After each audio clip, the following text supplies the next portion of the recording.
para esta primeira noite do nosso EBOM, esta escola bíblica de obreiros e membros. Nós vamos ao texto que o apóstolo Paulo escreveu, epístola do apóstolo Paulo a Tito. Localize aí, capítulo 2.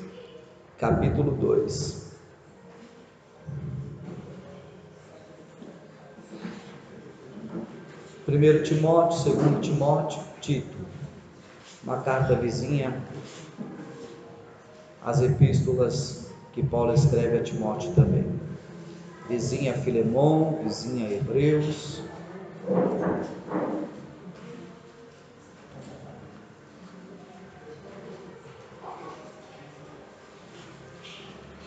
Glória a Deus.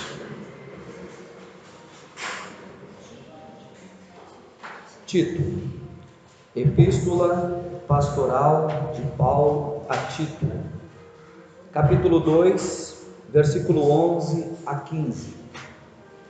É uma base de abertura das nossas primeiras falas, tá? Capítulo 2, versos 11 a 15. Porque a graça de Deus se há manifestado, trazendo salvação a todos os homens, ensinando-vos que, renunciando à impiedade e às concupiscências mundanas, vivamos neste presente século sóbria e justa e piamente, aguardando a bem-aventurada esperança e o aparecimento da glória do grande Deus e nosso Senhor Jesus Cristo, o qual se deu a si mesmo por nós, para nos remir de toda iniquidade e purificar para si um povo seu especial, zeloso de boas obras. Fala disto e exorta, e repreenda com toda a autoridade. Ninguém te despreze. Amém. Glória a Deus. Tome seu assento, por favor. Glória. Deus é bom e a sua misericórdia dura para sempre. E esta é a razão de nós estarmos congregados aqui nesta noite. A misericórdia de Deus. Glória a Deus por isso. Eu queria que você pegasse em suas mãos a sua matéria. Vamos à página número 2 para conhecer a estrutura dessa matéria.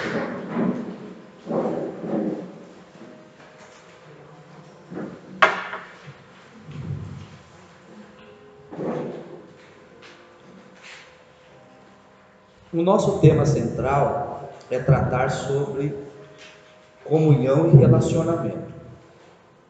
Comunhão e relacionamento. Esses dois pilares, né? Tanto a comunhão quanto o relacionamento,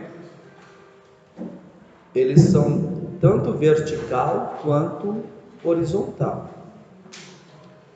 Comunhão com Deus, relacionamento com Deus. Comunhão com os irmãos, relacionamento com os irmãos.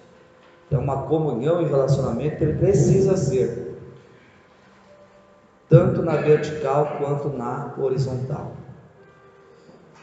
E isso é possível. Dá uma glória a Deus por isso. Glória a Deus. Por que é possível? Olha para a cruz do Calvário, principalmente a do meio, né? A cruz do meio. Olhando para a cruz do meio, a cruz do Calvário, você vai ver ela na vertical e na horizontal. Sim ou não? Sim. Como que a gente poderia fazer uma cruz? Vai lá, faz uma cruz aí. Ok? Então você tem vertical e horizontal. Se você tem vertical e horizontal na cruz, você tem comunhão com os céus e deve ter comunhão entre os irmãos aqui. Então, é possível ter comunhão com Deus e com a igreja? É possível ter relacionamento com Deus e com a igreja? Sim. E a possibilidade é porque nós passamos pela cruz de Cristo. Eu pensei que vocês iam voar nessa parte. Vamos tentar de novo então. É possível porque nós passamos pela cruz de Cristo. Antes da cruz, dificilmente. Mas passando pela cruz, aceitando Jesus, nascendo de novo, tendo o Espírito Santo dentro de mim, é capaz de ter comunhão com Deus e com os irmãos, relacionamento com Deus e com os irmãos. Então a cruz é o divisor de águas. A cruz é fundamental. Passar pela cruz me dá condições de ter comunhão com Deus e ter comunhão com a igreja. Relacionamento com Deus e relacionamento com a igreja. Amém? Glória a Deus. E aí na página 2 nós temos essa estrutura, ó. Se eu tenho comunhão com Deus, com os irmãos, relacionamento com Deus, relacionamento com os irmãos, a igreja, ela vai passar por um processo de crescimento. Dá uma glória a Deus aí nessa parte. A igreja vai passar por um processo de crescimento. E ela cresce então em 3 níveis quando ela tem comunhão e relacionamento. Ela cresce para cima, ela cresce para dentro e ela cresce para fora. Porque ela tem relacionamento com Deus e com os irmãos, comunhão com Deus e com os irmãos. Olha que coisa tremenda. Um aleluia, um aleluia. Então hoje nós vamos começar falando do compromisso da igreja para cima.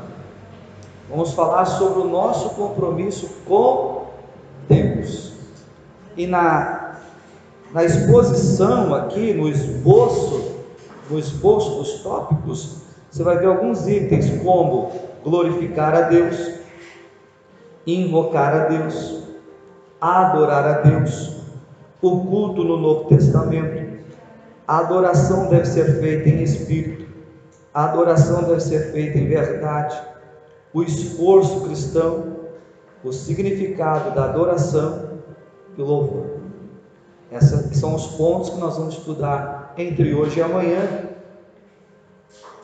e aplicando, ao passo que nós formos examinando, nós já vamos aplicando isso, e isso vai nos fazer entender a maneira de crescermos para cima, crescer para os céus, crescer para Deus, ok?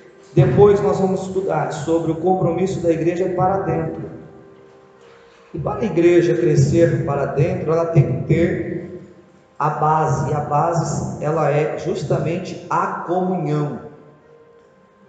Nada estraga mais uma igreja do que a falta da comunhão.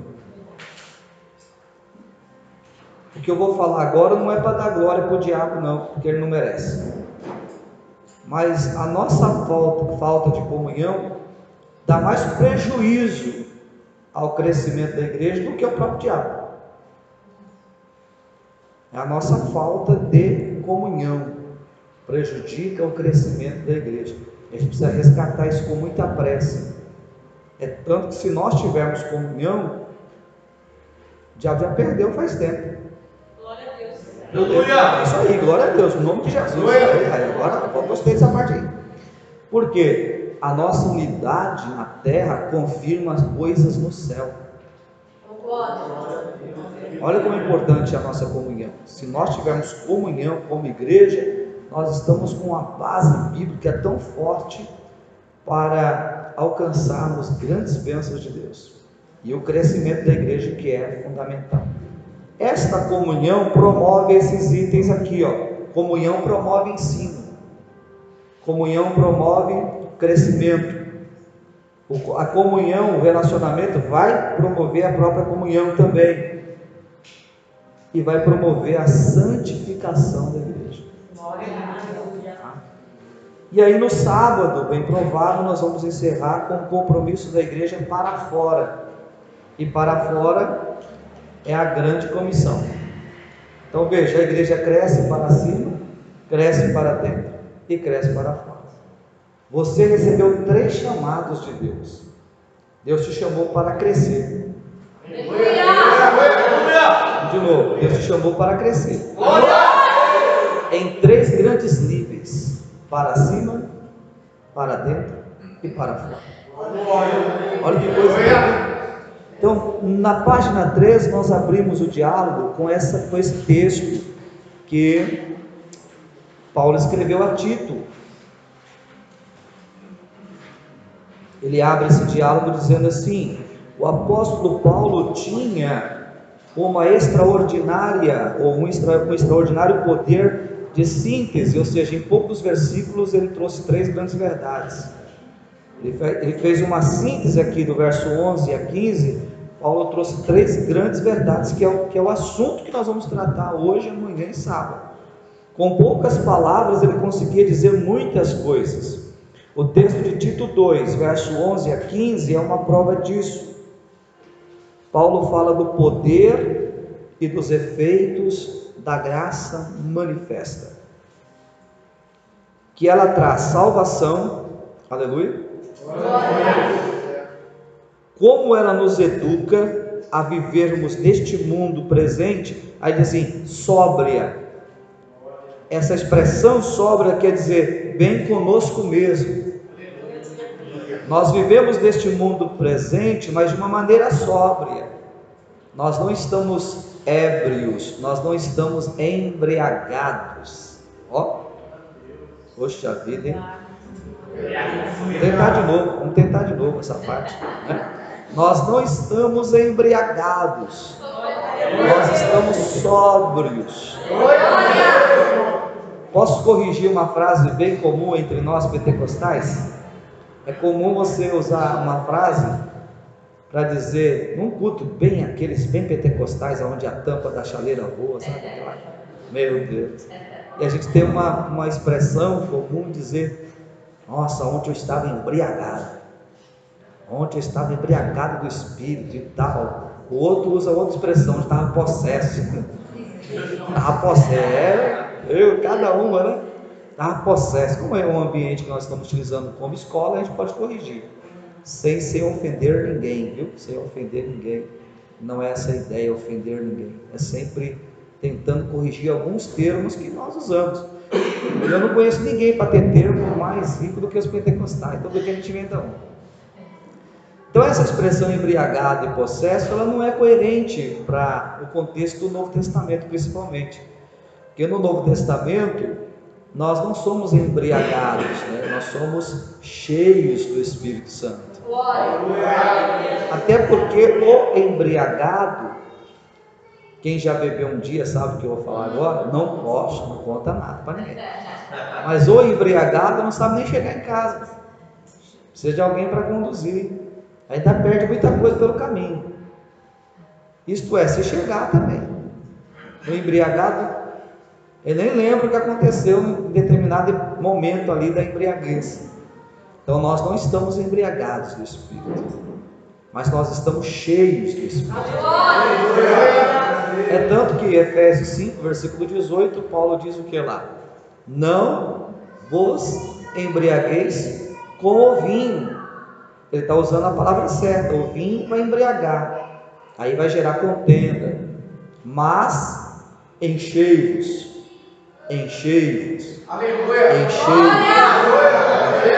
do Espírito. E ele usa enchei-vos, mostrando que é progressivo. Enchei-vos, ele não diz, você já cheio agora e está bom. Enchei-vos é progressivo. Fui cheio ontem, estou cheio hoje, vou precisar ser cheio amanhã. É importante isso aqui, tá? E a possessão é a mesma coisa. No Antigo Testamento nós temos algumas expressões de homens que foram possuídos pelo Espírito. Davi, Sansão, foram homens que foram possuídos do Espírito. Mas no Novo Testamento nós não temos a possessão, nós temos a habitação. O Espírito não me possui, o Espírito habita em mim. Isso é muito importante, até porque a possessão dava na mente deles. Em nós não dá na mente, ele mora aqui dentro. Ele reside em minha vida e em tua vida. veio para morar, veio para ficar. E o que você faz aqui é de maneira consciente. Por exemplo, você sabe de onde você saiu, você sabe onde você está, você sabe o que você está fazendo. E para ter certeza disso, quer ver? Dá uma glória a Deus agora. Glória a Deus! Está vendo? É porque você está consciente. Coisa tremenda, hein? Você perdeu a oportunidade de entregar um Remifly para o irmão do lado, mas tudo bem. Então, voltando a esse pensamento do que Paulo está mencionando aqui, falando da nossa vida sóbria, e isso fala de nós estarmos bem conosco, tá? Aí vem a sequência da fala: sóbria, justa, bem com os outros. Eu preciso estar bem comigo, mas eu também preciso estar bem com os outros. Para isso eu tenho que viver uma vida justa, tá? E depois ele usa a expressão piamente, que vem de piedade, que vem de pureza, que vem de santidade. E essa piamente, estou bem com Deus. Então diga: bem com nós mesmos, bem com os outros, bem com Deus. Muito bem. Fala da esperança da igreja, ele continua falando da síntese de Paulo, fala da esperança da igreja, do preço que foi pago, e da igreja como um povo especial, zeloso de boas obras. A igreja de Cristo tem um compromisso voltado para 3 direções. Quais são as direções? Para cima, para dentro, para fora. Isso quer dizer que a igreja tem um compromisso completo com o céu, consigo mesmo e com. Pensa agora na responsabilidade que está sobre nós. Você sabe que enquanto você não tem uma informação, você é ignorante naquilo. A cobrança então ela é diferente. Mas depois que você é iluminado por uma verdade, a cobrança é outra. Então, no nome de Jesus, até sábado você vai ter muita cobrança depois. Então, depois que nós terminarmos as 3 noites, nós vamos sair carregados de informação, mas ao mesmo tempo carregados de obrigações, de responsabilidades. Nós somos a igreja de Cristo. Ah, puxa vida. Nós somos a igreja de Cristo. Nós somos a agência de Deus na terra. O mundo, irmãos, só vai conhecer Cristo através da igreja. O mundo não vai ter contato com Cristo por outros meios ou métodos. A igreja que representa Cristo na terra. Para ela representá-lo bem, ela precisa ter comunhão com Ele, comunhão entre nós, para poder sair lá fora. Então ela cresce para si, cresce para dentro e cresce para fora. Amém ou não amém? Amém. Glória a Deus. Como que a gente vai crescer para cima? Então começa o primeiro ponto aí. Olha lá. Para cima. Assim como Israel no passado tinha um compromisso com a adoração, o povo de Deus na terra tem o mesmo compromisso de viver com os olhos voltados para cima. Vamos para esse texto, vamos ver lá o que Paulo está querendo dizer aí. Colossenses. Já parou para analisar que tudo que pertence a nós ou que nós desejamos está no céu? Interessante isso, não é? O nosso Deus está no céu. Jesus está sentado à direita de Deus Pai no céu. O Espírito Santo que foi derramado veio do céu. O nosso nome está escrito no livro da vida que está no céu. O Paulo diz que a nossa pátria está no céu. A gente aguarda a vinda de Jesus, ele vem do céu. A igreja vai morar no céu. Você viu? Glória. E eu não sei por que você quer tantas coisas desse mundo. Se você deste mundo não é. Até o seu idioma é do céu. E chegando no céu ainda ganha um novo nome, que já está lá no céu. Oh meu Deus do céu. Diga aí para o seu vizinho, você é do céu.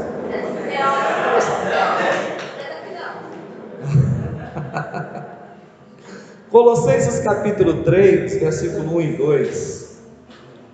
Paulo, escrevendo aos irmãos de Colosso, disse assim: portanto, se já ressuscitastes com Cristo, tem uma condicional aí, só para quem já ressuscitou com Cristo. Glória. Quem não ressuscitou ainda, talvez não vai gostar desse texto. Mas quem já ressuscitou com Cristo, Paulo diz assim, ó: buscai as coisas que são de cima. Não, ficaram tristes com essa parte. Aleluia. Buscai as coisas que são de cima, onde Cristo está sentado à destra de Deus. Ele manda buscar, depois ele fala assim: pensai nas coisas que são de cima, Glória. e não nas que são da terra. É difícil, mas não é impossível, porque se está escrito é porque existe a possibilidade.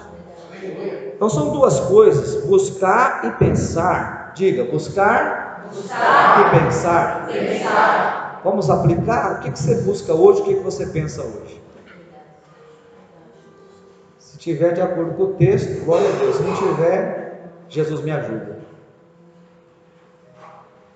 A nossa mente e o nosso anseio deve ser pelas coisas de cima. A igreja precisa buscar e pensar as coisas de cima, as coisas do alto, do céu. Elas são puras, elas são santas, elas são verdadeiras. Nós não estamos dizendo que as coisas da terra não são boas. Nós não somos anjos, seria uma ignorância nós pensar assim. Estamos falando em grau de prioridade. Se priorizarmos as coisas dos céus, a gente já sabe que as da terra, Deus nos dará a seu tempo. É verdade. Né? E Ele nos dará na medida certa, nem mais, nem menos. O pão de cada dia, pode ter certeza, Ele sempre há de prover. Amém? Glória a Deus por isso, né? Volto agora para o texto da nossa matéria, depois da referência bíblica citada. O relacionamento da igreja com o trono de Deus deve ser contínuo e sempre numa via de duas mãos, cumprindo os propósitos a seguir. Aí segue os propósitos. Vejam vocês. Primeiro propósito, glorificar a Deus. Qual é o primeiro propósito? Glorificar a Deus. Esse glorificar a Deus não é o mesmo do culto lá, glória, aleluia. Não é esse glorificar aqui, ainda. Depois a gente entra, mas não é por isso que você vai ficar sem dar glória. Pode dar glória. Esse glorificar a Deus aí é a vida da igreja. A nossa responsabilidade como igreja é tão grande que as nossas obras, a vida prática da igreja faz com que Deus seja glorificado.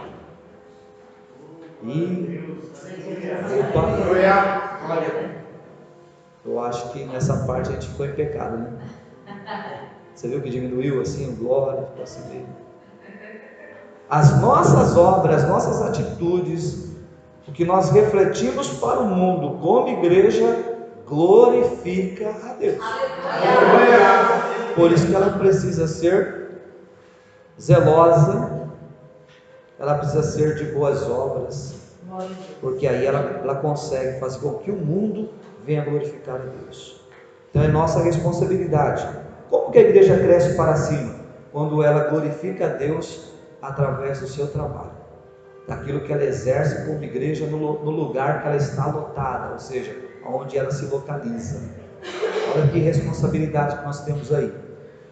Vamos ler o Salmo de número 8 como uma base para essa fala aqui de abertura.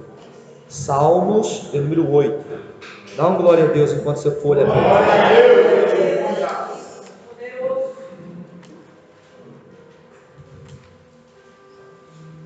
A Bíblia diz, irmãos, que só os filhos dos poderosos glorificam a Deus, né?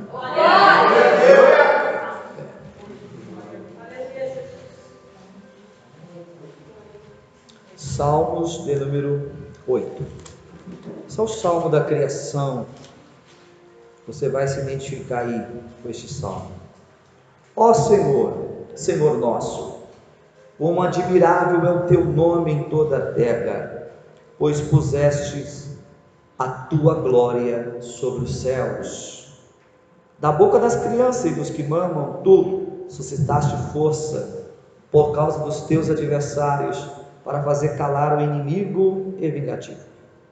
Quando vejo os teus céus, obra dos teus dedos, a lua e as estrelas que preparaste, que é o homem mortal, para que te lembres dele, e o filho do homem, para que o visites. Contudo, pouco menor o fizeste do que os anjos, e de glória e de honra o coroaste. Aqui é a formação do homem. Aqui está a razão do porquê Deus formou o homem. Deus nos formou, nos criou, nos formou para o louvor da sua glória. Deus te trouxe à existência com este propósito: o nome dele ser glorificado. Na abertura da fala aqui diz assim, na matéria, olha aí: Deus criou o homem para o louvor da sua glória, mas os homens não compreendem isso. Somente pela igreja é que o ser humano ganha consciência desse dever, e por meio dela ele é treinado para prestar a Deus a glorificação almejada. Ou seja, antes de aceitarmos a Cristo como Salvador e termos o conhecimento destas coisas, nós éramos ignorantes com respeito a isso. Agora você é um crente salvo em Jesus. E aí você tem dentro de você uma pessoa maravilhosa que é o Espírito Santo. A palavra de Deus nos cultos vem te ensinando, e você chega a uma conclusão pela palavra de que Deus te criou para o seu louvor e para a sua glória. Então você descobriu a importância de que você é para Deus. Você não é fruto de um acaso. Você não é um erro de gravidez. Você é um projeto de vida. E muitos de nós que estamos na igreja já passamos por muitas situações que a nossa vida quase foi ceifada. E ela não foi por quê? Porque Deus tem um propósito conosco. O Senhor nos livrou. Como disse o salmista, o laço quebrou e nós escapamos. O Senhor foi bom para conosco, né, irmãos? Nos livrou de cada situação. E aí nós estamos vivos aqui na presença de Deus, para dar glória a Deus até a semana que vem. Pelos livramentos que o Senhor nos dera, por não conhecer as verdades da sua palavra. Nesse ponto de glorificar a Deus, nós temos aqui uma rica referência. Vamos ler? Romanos capítulo 15 é a primeira. E já vai dando glória antes. Romanos capítulo 15. Estamos crescendo para cima agora. Isso aí, aleluia. Estamos crescendo para cima nesse momento. Estamos aprendendo como crescer para cima, glorificando a Deus com a nossa vida. Capítulo 15 de Romanos, capítulo 15, versículo 5 a seguir. Ora, o Deus de paciência e consolação vos conceda o mesmo sentimento uns para com os outros, segundo Cristo Jesus, para que concordes a uma boca, glorifiqueis ao Deus e Pai de nosso Senhor Jesus Cristo. Na fala do verso 6, Paulo está dizendo que quando nós temos uma comunhão e concordamos em uma boca, essa atitude nossa faz com que o Pai seja glorificado.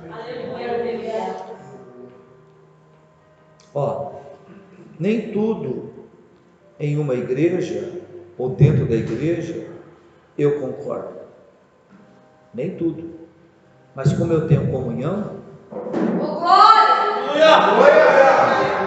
eu deixo as minhas razões, as minhas convicções de lado.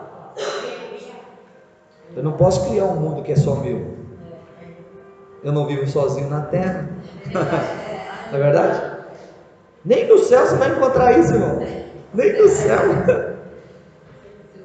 Você olha para a hierarquia angelical, cada ser angelical tem lá as suas áreas. Por que a gente vai ter que ter só a minha, só a sua, né? Eu posso até não concordar com o hino que você canta, mas eu tenho comunhão com você. Vamos cantar esse hino aí. A coisa é importante. Quando nós fazemos isso, o Pai é glorificado. O Pai é glorificado. E o contrário também é verdadeiro. Quando nós não fazemos, o Pai não é glorificado. Sobressaiu a nossa carne e o culto que era espiritual virou carnal. E nós perdemos a bênção. Ó, precisamos aprender para a gente crescer legal, né? Crescer para cima é interessante. Versículo 5, 6, versículo 7 agora. Portanto, recebei-vos uns aos outros, como também Cristo nos recebeu para a glória de Deus. Pensa no que o verso está dizendo. Assim como Cristo nos recebeu. Quando Cristo te recebeu, esse Pai, estou recebendo aqui para a tua glória, viu? Acabei de salvar esse aqui para a tua glória. Acabei de atrair esse também aqui, mas para a tua glória. Olha. Veja, o que Jesus fez na cruz foi para a glória do Pai.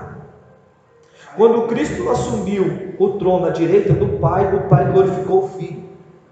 Olha que coisa tremenda. O Filho na terra, com as suas obras, glorificou o Pai. Consumou essa glória na cruz.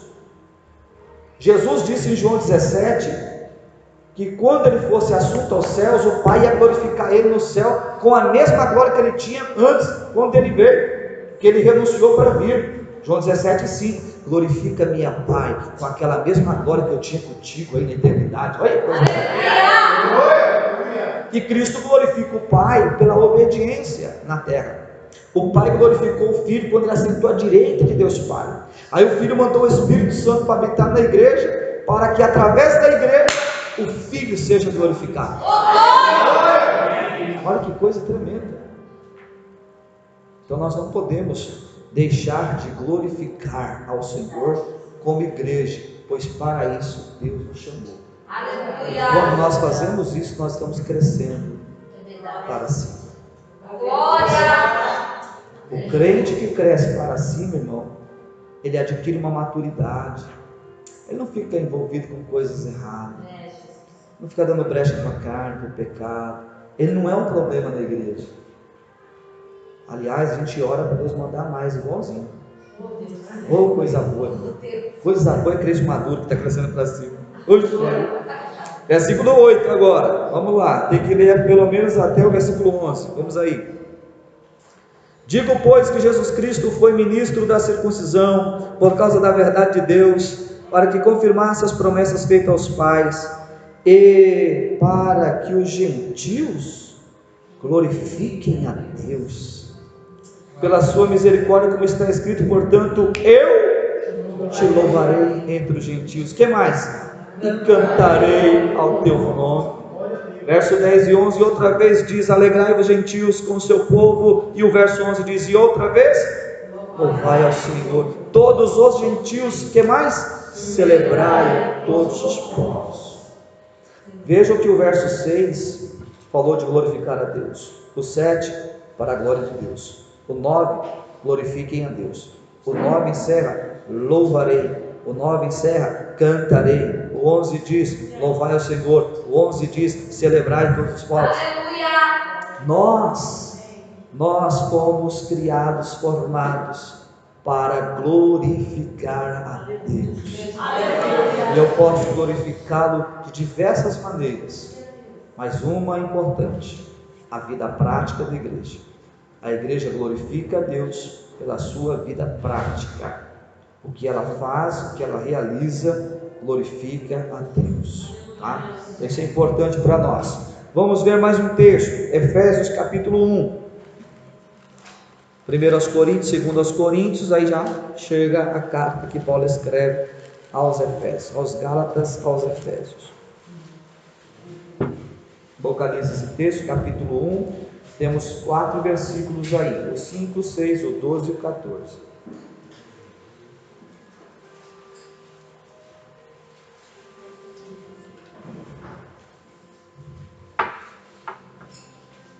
Efésios capítulo 1, versículos 5 e 6. E nos predestinou para filhos de adoção por Jesus Cristo para si mesmo, segundo o beneplácito de sua vontade, para louvor e glória de sua graça. Ele nos predestinou para o louvor e glória da sua graça. Isso aqui, para quem tem problema de autoestima, tirou lá de baixo, tirou lá do poço, te colocou lá em cima. Aleluia! Eu escolhi você para o meu louvor, para a minha glória. Quem fez isso foi a minha graça te alcançou. Versículo 14, 12 e 14, olha o 12, com o fim de sermos para louvor da sua glória. O 14, o qual é o penhor da nossa herança para a redenção da possessão de Deus, para o louvor da sua glória. Isto nós precisamos entender, que a nossa vida é para a glória de Deus. Deus te trouxe à existência para glorificar o seu nome. Deus não te trouxe a este mundo para ser instrumento do mal, do pecado, do erro. Deus te trouxe para ser instrumento dele, para a honra dele, para a glória dele, para o louvor dele. Quando eu entendo isso, eu estou crescendo para cima. Obrigado, Senhor, porque o Senhor me criou, me formou, me trouxe à existência. Eu existo para o teu louvor, eu existo para a tua glória, e tudo que eu fizer é para a honra e a glória do teu nome. E aí nós vamos crescendo para cima. Capítulo 3 da mesma carta. Capítulo 3, versículo 21. Olha o início dessa fala. Só o começo do 21. A esse, glória na igreja. A esse, glória na igreja.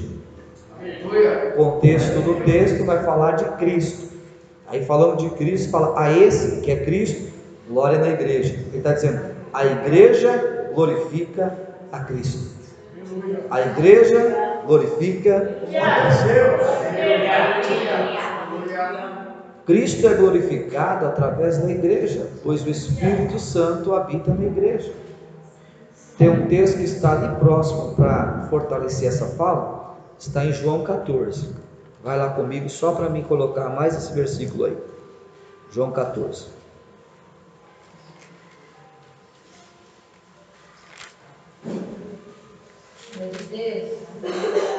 Perdão, João 16, o versículo é o 14.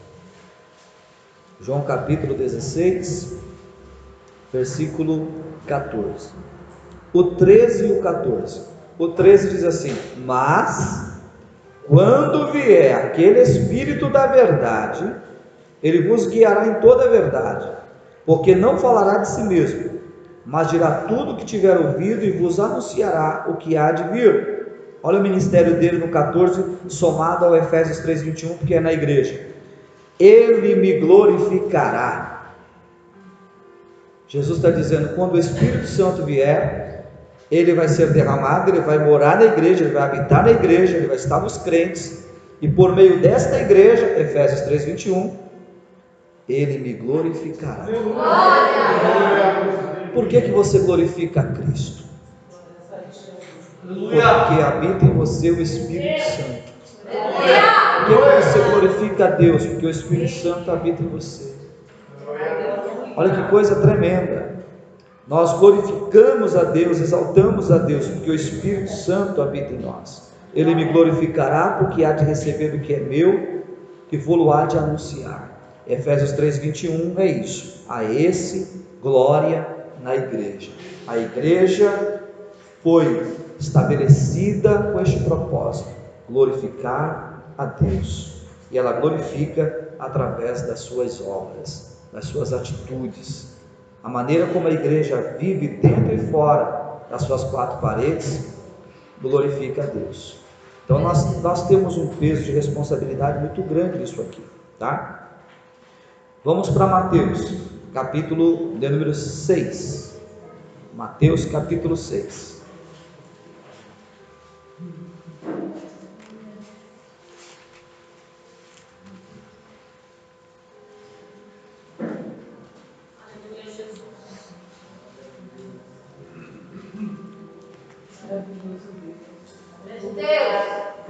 Mateus capítulo 6, você vai ver aqui o versículo de número 9.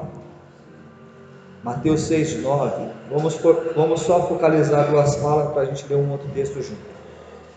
No 6, 9, ele diz: portanto vós orareis assim: Pai nosso que estais nos céus, santificado seja o teu nome. O verso 10 como começa? Venha o teu reino, venha o teu reino, venha o teu reino, venha o teu reino. Lá no versículo 13: e não nos induzas à tentação, mas livra-nos do mal, porque teu é o reino. O que mais? Aí nós estamos vendo: venha o teu reino, porque teu é o reino, e nós somos filhos deste reino.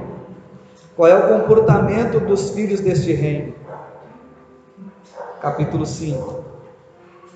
Volta aí, capítulo 5, verso 13 a 16. Vós sois o sal da terra.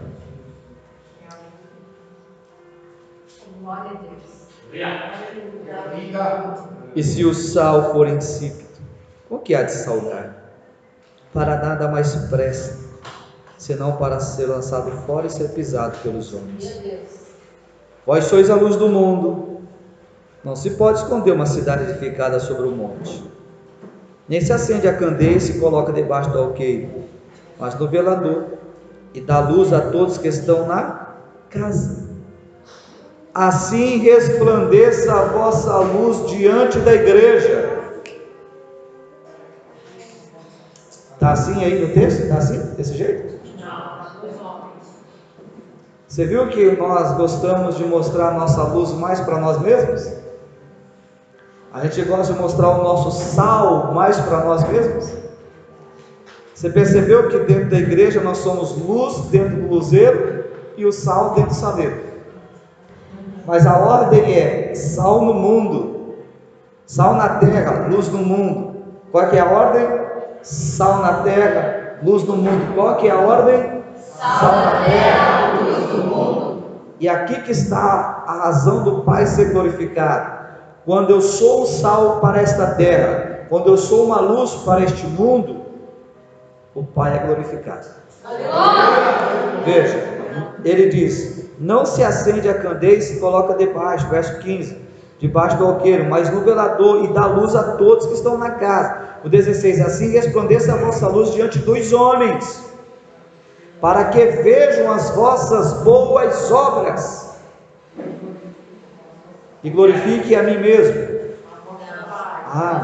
E glorifiquem a vosso Pai que está nos céus. Quando a igreja cresce para cima, ela glorifica a Deus por meio das suas obras, aquilo que ela realiza, aonde ela está geograficamente localizada. Aqui está a nossa missão como igreja, a nossa responsabilidade como igreja. Nós não somos um grupo de pessoas que se reunimos para cantar meia dúzia de hino e ouvir um sermão motivacional. Nós somos a igreja de Cristo na terra, representante de Deus na terra, agência de Deus na terra, falando de Cristo na terra e levando almas à presença do Senhor Jesus. E isso exige mais do que o hino e a pregação, exige uma vida prática que glorifique a Deus. Quando o culto termina aqui, mas não termina dentro de nós. Nós saímos de uma igreja física, templo, mas nós não perdemos a identidade de igreja que somos como pessoa. Cada crente que aqui está é um templo do Espírito Santo.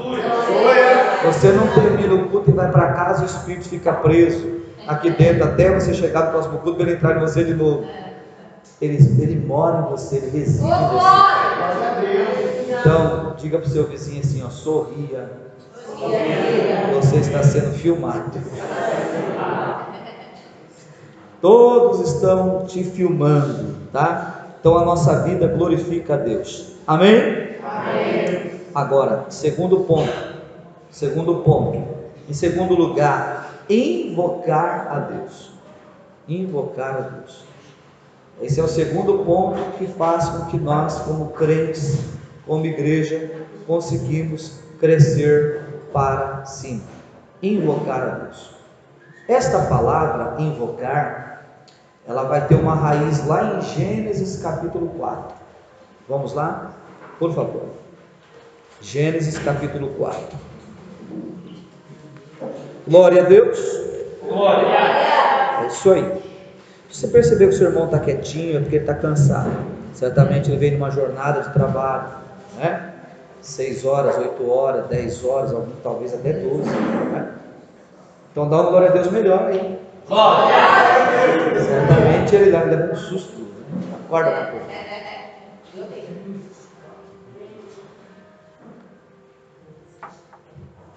Capítulo 4, versículo 26.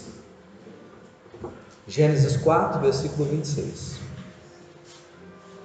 E a Sete mesmo também nasceu um filho, e chamou seu nome Enos. Então se começou a invocar o nome do Senhor. A partir daqui começou-se a invocar. A palavra invocar, na sua raiz, que é o hebraico aqui para o Antigo Testamento, ela tem 3 sentidos, tá? Significa, em primeiro lugar, prestar um culto público a Deus. Em segundo lugar, ações de graça. Em terceiro lugar, intercessão. Então o texto está dizendo assim, ó, se começou a invocar, então se começou a prestar um culto público a Deus, começou os cultos de ação e graça e a intercessão. Então invocar a Deus, além de orar, também é cultuar, também é agradecer. Você pode ver que quem ora, adora. Quem ora, agradece. Quem ora, intercede. A oração já começa com adoração, porque a oração ela não começa pedindo, ela começa adorando. Ela começa reconhecendo a grandeza de Deus em face à nossa pequenez. Ela reconhece a santidade de Deus em face aos nossos pecados. Ela reconhece a força de Deus em relação às nossas fraquezas. Ela reconhece a grandeza, a glória, o poder, a honra, o domínio do Senhor nosso Deus. Então nós começamos a oração mais adorando, mais glorificando, prestando já um culto ao Senhor e já agradecendo por tudo. E antes de pedir para nós intercedemos por alguém. Olha que coisa tremenda. Então a oração é reconhecer Deus, adorar a Deus, agradecer a Deus e interceder. Aí depois você lembra de você. Consegue isso? Não dá para mudar a ordem? Depende do dia, né, irmão? Depende da situação, né? Mas a regra é adorar, agradecer, interceder. Aí depois eu pedir o clamor, a súplica. Mas a oração é interessante porque ela é uma porta que Deus criou para que pudéssemos ter um acesso até a Ele, Aleluia. de comunhão e relacionamento. Ó, podia ter inventado uma outra coisa, certo? Mas Deus trouxe à existência esse fator, ó, oração. Glória. E eu penso, na minha linguagem muito pobre, minha linguagem muito pobre, eu encaro a oração como uma porta que Deus colocou, diz, abre ela e entra aí para a gente conversar. Existe uma forma de eu falar com Ele, pela porta da oração. Abre essa porta, entra e conversa. Glória. E o acesso a essa oração é livre. Olha que privilégio que nós temos. Os nossos irmãos da antiga aliança não tiveram o privilégio que nós temos na graça, né? Eles foram reféns de altares, foram reféns de tabernáculos, foram reféns de sacerdotes, sumos sacerdotes, de sacrifícios. Nós não. Hebreus 10, 19 e 20. Vamos ver como é que está lá? Em Hebreus, capítulo 10.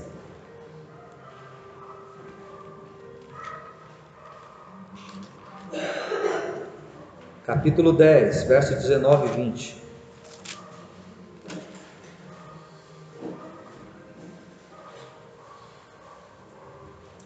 Glória a Deus. Grande Deus. No capítulo 10 da carta aos Hebreus, no versículo 19 e 20, está escrito assim: tendo, pois, irmãos, ousadia para entrar. Agora aqui, ó, depende muito de versões bíblicas. Por exemplo, essa versão está no santuário, mas há outras versões que está assim, no santíssimo. Glória. E santíssimo seria a última repartição do tabernáculo. Você tem o pátio, o lugar santo e o santíssimo. Só que no santíssimo só podia entrar um. Se você estivesse na antiga aliança, você ficaria do lado de fora. Você não entraria. Se nós estivéssemos vivendo a antiga aliança, você sairia de casa para o culto, mas não entraria. Você ficaria lá fora. Porque só podia entrar um. E agora? Deixa alguma coisa marcada aqui em Hebreus. Deixa aí, marca aí. E vem comigo aqui em Lucas. Lucas capítulo 1. Lucas capítulo 1 agora.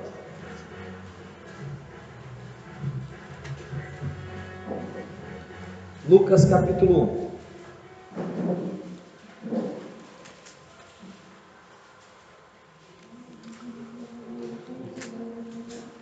Aqui, a ordem do turno sacerdotal, a sorte caiu sobre Zacarias. Chegou a vez de Zacarias ir para o templo oferecer o incenso no altar do incenso. Quando chega a vez dele, veja o versículo 8.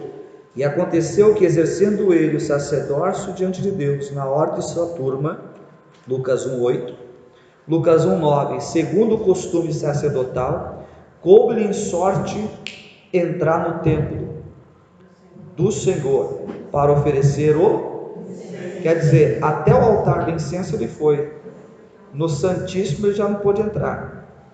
Agora veja o povo no verso 10, e toda a multidão do povo estava fazendo o quê? Que hora? A hora do incenso. Quer dizer, enquanto um consegue ir até o altar do incenso, o povo fica lá fora. Já pensou você ir para a igreja e não poder entrar? Só tem um no altar do incenso, oferecendo o incenso, que era uma forma de culto, de adoração, de intercessão, e você lá fora. O que Jesus fez? Morre a sua morte, rasga o véu, a sua morte abre a porta, né? E aí o escritor do escritor da carta aos Hebreus, quando ele vai falar no 19, olha o que ele diz: tendo, pois, irmãos, porque agora ele está conjugando toda a igreja. Em Lucas só pode um, em Hebreus, irmãos. Irmãos. Em Lucas só entra um, em Hebreus todos podem entrar. Todos. Olha que coisa tremenda. E é tão tremendo que se você for para casa agora, se você dobrar o seu joelho agora, na sua casa, você pode entrar.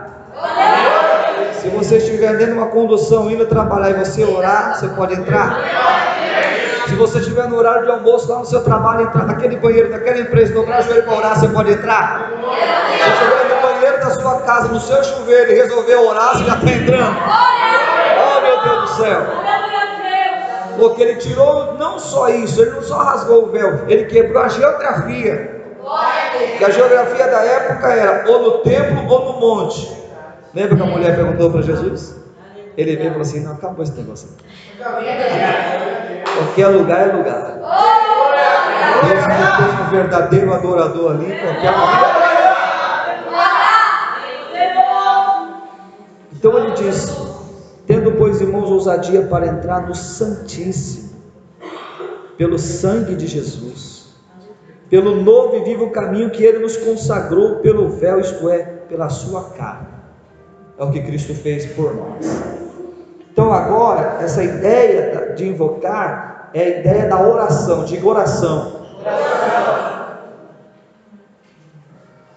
Eu sei que o que eu vou falar não é para todos, nem todos podem suportar essa parte, até porque eu encaro oração como um ministério também, e nem todos têm esse ministério.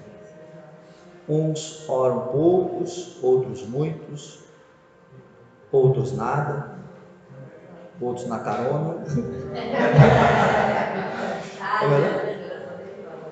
Mas há de conver que oração, ele é o oxigênio que nos mantém vivos, né? Você já viu como é que você fica quando ora?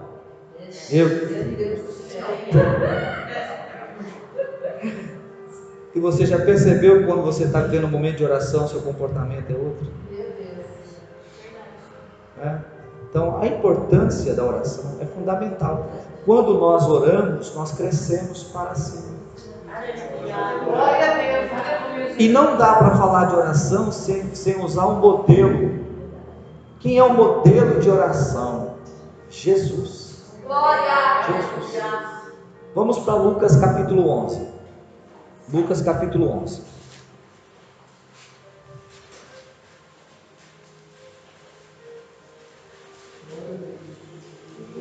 Louvado seja Deus.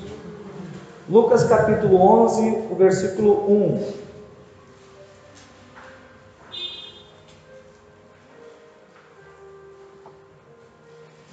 Glória a Deus, aleluia. E aconteceu que, estando ele a orar em certo lugar, quando acabou, lhe disse um dos seus discípulos: Senhor, ensina-nos a orar, como também João ensinou aos seus discípulos. Olha que coisa tremenda. Diga assim: não existe lei maior do que a lei do exemplo. Vamos aplicar? Tudo que você desejar que a igreja seja, é sua obrigação ser primeiro. Não desanime. Poxa. Por exemplo, a igreja tem que orar. A igreja não, você. Doeu, hein? Senti que você levou um supapo agora. Toma esse cascudo aí e dá glória ainda. Porque nós temos a ideia de que não, fulano tem que orar, tem que pôr para orar, tem que orar. Ore. Se você orar, alguém vai falar assim: puxa, eu também quero. Se você tiver uma vida de oração, isso inspira, motiva as pessoas a quererem orar também. Então Cristo, percebe uma coisa? Jesus vai começar o ministério, vai desenvolver ministério. Quando chega em Lucas 11, é que os discípulos falam assim: Senhor, nos ensina aí. Você pode ver que até agora Jesus não falou nada de oração para eles. Esse texto do 11 é o mesmo que nós acabamos de ver ali em Mateus capítulo 6. E quando você vai para Mateus capítulo 6, deixa a mãozinha no 11 aí, vamos lá para Mateus. Marca aí. Aqui é na Bíblia. Eu vou te provar isso aqui, para depois você não falar, falou um negócio lá e não era. É ruim, hein? Vou te pegar agora. Dá a glória antes. Ó, em Mateus capítulo 6, que é o mesmo texto de Lucas 11, mas antes dele tratar da oração, Jesus vai usar uma expressão no versículo 5. Olha aí, Mateus capítulo 6, versículo 5.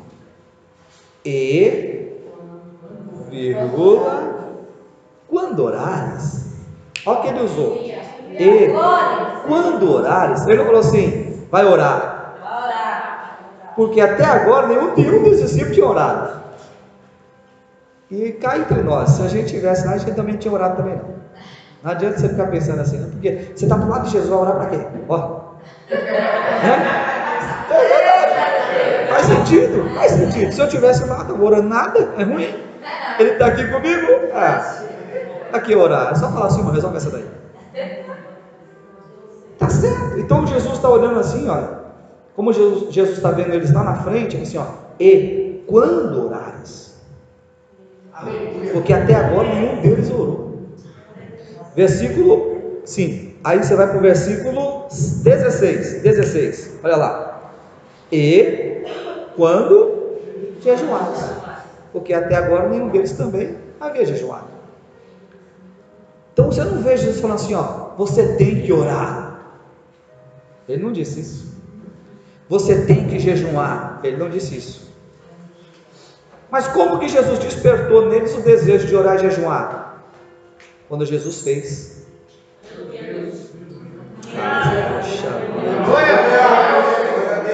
Jesus orou? Jejuou? Então se ele orou e jejuou, ele foi exemplo. A partir daqui ele fala assim, ensina. Nos ensina. E não é diferente, nós como igreja precisamos viver isso, porque nós estamos ganhando almas, tem gente chegando, tem pessoas novas chegando, tem pessoas que não é nova na fé, mas não teve esse relacionamento ainda. Então quando eu vivo uma coisa, eu inspiro alguém. Aleluia! Quando eu pratico o Evangelho, as pessoas veem em mim o Evangelho que é também. Então a maior lei é a lei do exemplo. Na sua casa você não prega com a Bíblia aberta, irmão. Não pega com a Bíblia e abre lá e fala assim, ó fulano, está escrito aqui. Você vai apanhar, vai ficar feio para o teu lado. Na sua casa você prega com a sua vida. Não é lendo a Bíblia, é vivendo a Bíblia. Não é falando de Cristo, é vivendo Cristo. Tudo bem, vou deixar assim. Senhor, eu acho que nessa parte aí nós tomamos um cascudo dobrado agora. Então, o Lucas 11 é isso. Ele ora e por isso ele fala assim, Senhor, nos ensina. Vamos ver algumas vezes Jesus orando? Vamos ver? Para não falar que é só essa vez que ele orou. Vai que alguém diz, ele orou só uma vez. Não, vamos, peraí. Lucas 3, olha aqui. Há quem diga que Jesus nasceu orando, viveu orando, morreu orando, está no céu orando até agora. E é verdade. Jesus está orando até agora. Por quê? Porque ele é o nosso intercessor. Cristo é o nosso intercessor. Ele não para de interceder por mim e por você. Lucas 3, 21 e 22. E aconteceu que, como todo o povo se batizava, sendo batizado também Jesus, orando ele, ó. Quando ele sai das águas, a primeira coisa que ele faz é orar. Agora veja, olha só uma coisa puxando a outra, veja se não é bonito. Orando ele, o céu se abriu. Então, resposta da oração de Jesus, resposta do céu se abrir. Verso seguinte, 22. E o Espírito Santo. Resposta do Espírito Santo descer. O Pai falou. Glória a Deus. Ó, 4 coisas aconteceu aí, ó. Jesus orou, o céu se abriu, o Espírito desceu e o Pai falou. Será que vale a pena orar? Será que é importante a igreja ter uma vida prática de oração? Quando uma igreja ora, os céus se abrem. O Espírito não vai descer, porque ele já desceu em Atos 2. E desde quando ele desceu para ficar e habita na igreja. Então, se nós orarmos, o céu vai se abrir e o Espírito vai se manifestar, porque ele já desceu, ele está em nós. Então ele se manifesta e o Pai continua falando. Mas nós precisamos orar. Cristo orou. Lucas 5, Lucas capítulo 5, versos 15, 16, 17. Eu gosto desse barulho de Bíblia para lá e para cá. E para os meus ouvidos é um mel. Isso, escola essas páginas, faz alguma coisa na sua Bíblia, desenha uma tocha de fogo, uma bomba voando, deixa a sua Bíblia num caráter igualzinho um cristão verdadeiro. Leia aí, olha o capítulo 5, olha o versículo 15, 16, 17. O versículo 15 assim: porém a sua fama se propagava ainda mais. Jesus era famoso? Sim. Jesus era famoso? Sim. Olha lá, a fama dele se propagava. Olha que coisa tremenda. E por causa dessa fama, ajuntava-se muita gente para o ouvir e para ser por ele curada das suas enfermidades. Agora veja a atitude dele no 16. Ele, porém, retirava-se para os desertos e ali orava.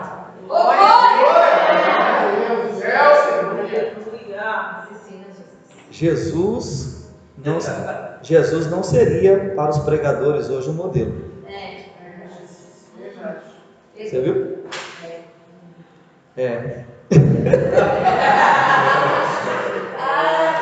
No auge da fama do verso 15, ele ó, deserto no 16. E nós, se ficar só um pouquinho assim, você não vai orar não? Não, agora não. Agora é a hora da selfie. Que é isso? Essa é a hora de fazer aquela posição. Essa foto vai ficar legal no cartaz. Você não vai orar agora não? Não. Agora é a hora de fazer a agenda. Termina assim, o pessoal vem tudo atrás para ver se pega o contato, quanto que pode ir. E a oferta? Ah, não pode ficar sem oferta. Jesus é totalmente atípico do que a gente vê hoje. No melhor momento do ministério, ele deserto. Deixa eu orar. Esse negócio de fome está no meu coração, eu perco o meu propósito, que é a cruz.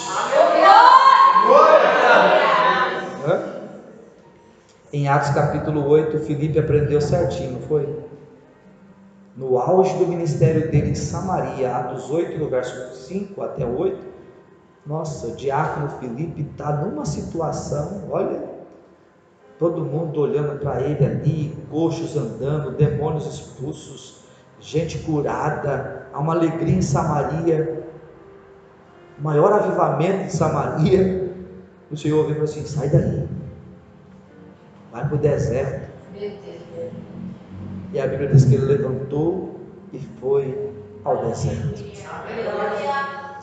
Cuidado, quando Deus te usar muito, vá para o joelho.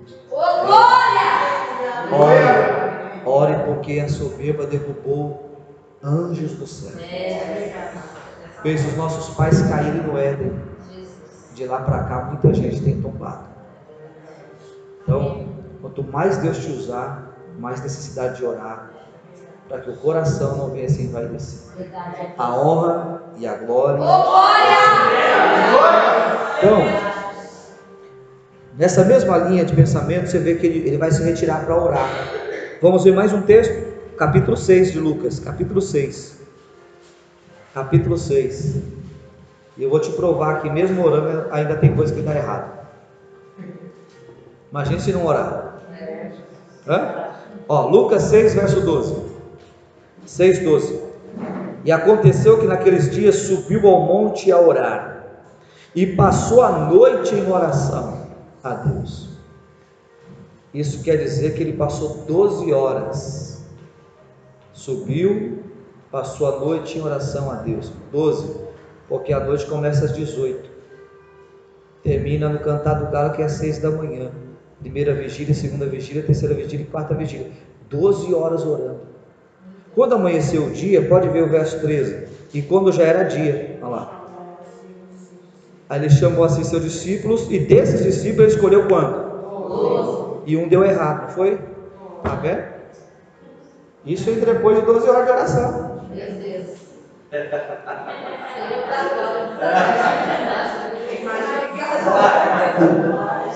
Ei, pastor, de repente eu falo assim: o que aconteceu que o sobrinho deu errado? Mas deu errado.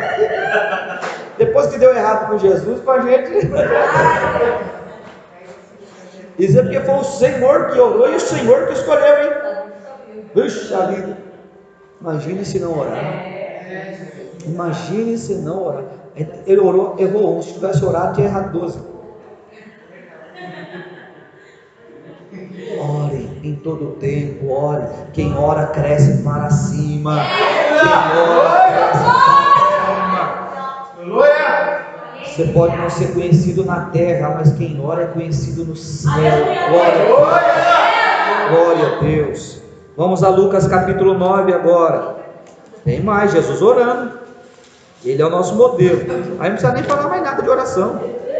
Falou só de Jesus, tá bom. Mas é que a Bíblia é muito rica para falar de oração. Então não dá para você falar assim: a oração não é para nós hoje. Como não? Ela começa com oração, termina com oração. Não é texto isolado, é doutrina, é vida prática de igreja.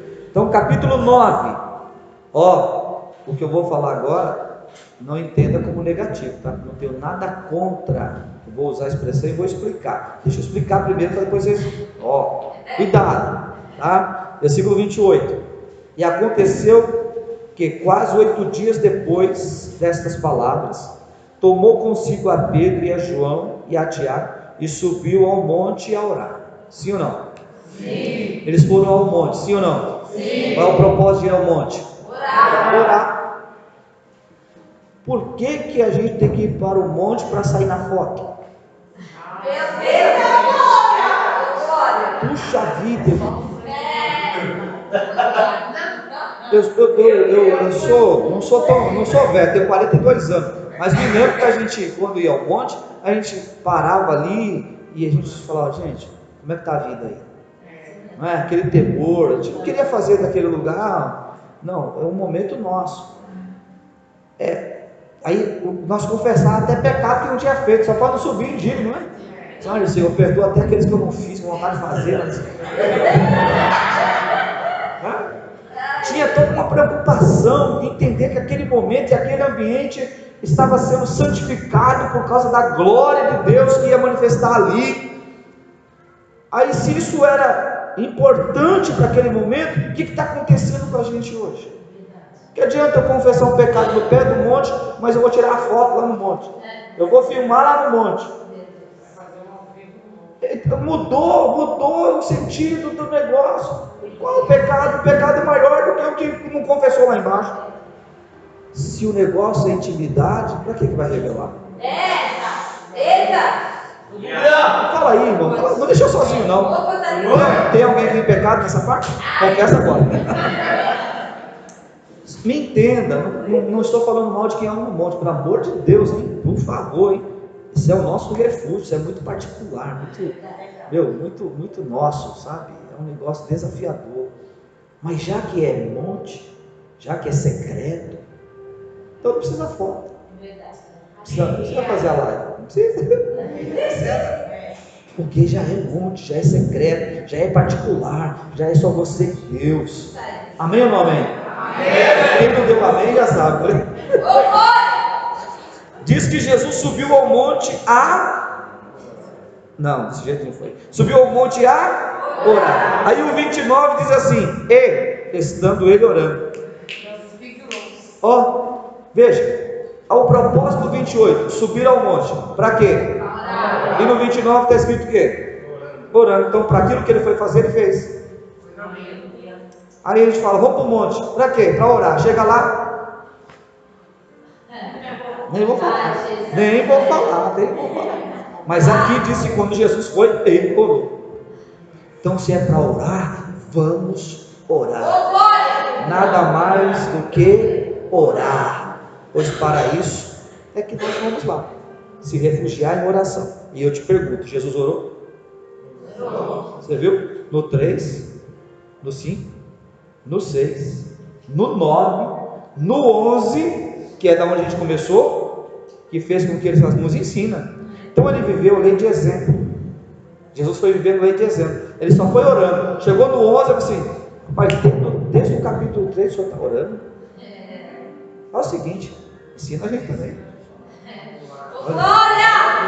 Glória! Lei do exemplo. Se você fizer, alguém vai querer fazer. E aqui é oração, mas aplica para qualquer outra área. Aplica para o evangelismo. Se você for, alguém vai querer ir. Para as visitas, se você fizer, alguém vai querer te acompanhar. Adoração, se você adorar, alguém vai adorar. Qualquer tipo de trabalho da igreja que você realizar, irmão, alguém vai querer, porque você vai servir de modelo, de exemplo.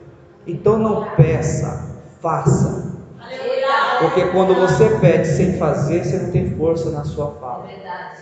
Mas se você estiver fazendo, vai dar certinho. Dá uma glória a Deus melhor do que você já deu aí. Lucas 18, versículo 1. Vamos ampliar esse negócio. Em Lucas capítulo 18, versículo 1. Já estamos partindo já para os minutos finais. Mas aguenta aí. Os minutos finais geralmente é 1h30. Nem Israel, achei tanta fé, viu? Lucas 18. Quem achou? Agora veja o que ele diz aí no versículo 1. Contou-lhe também uma parábola sobre o dever de orar de vez em quando e fracassar. Não, sempre e nunca. Esse Jesus gosta de orar, né? Ele ora, ensina, ainda conta a parábola. Olha, ele orou, ensinou, ainda deixou uma parábola. O dever de orar sempre, viu? Dever de orar sempre, sem nunca esmorecer. Ele está dizendo, ore hoje, ore amanhã, continue orando. Aí você vai ver Paulo falar sobre oração. Então vamos ler agora na nossa matéria. Veja comigo. Depois do tópico 2 aí, invocar, veja agora esse parágrafo. A igreja depende inteiramente de Deus. Leia comigo essa parte. 1, 2, 3. A igreja depende inteiramente de Deus. De quem que a igreja depende? Deus. Isso não pode sair do nosso coração nunca. A igreja não depende da igreja. A igreja depende do dono da igreja. E essa é a primeira coisa que quem tem chamada de Deus precisa entender. Quem tem chamada de Deus precisa aprender a depender de Deus. Porque se a igreja falhar, Deus.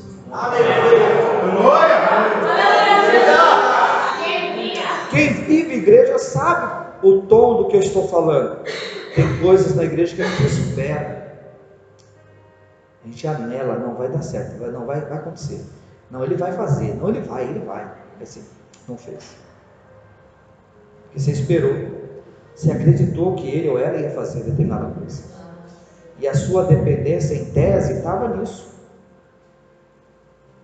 Por mais que a gente não queira, tem algumas coisinhas da igreja, a gente acredita que aquele irmão vai ser a bênção da vez. E aí, não é, e a gente se frustra. Mas a igreja depende inteiramente de Deus. Palavras de Mardoqueu para Esther: você está aí para um negócio, mas se você não fizer, de outro lugar, Deus mandará um livramento. Deus dará o livramento. Deus vai fazer uma... É Deus.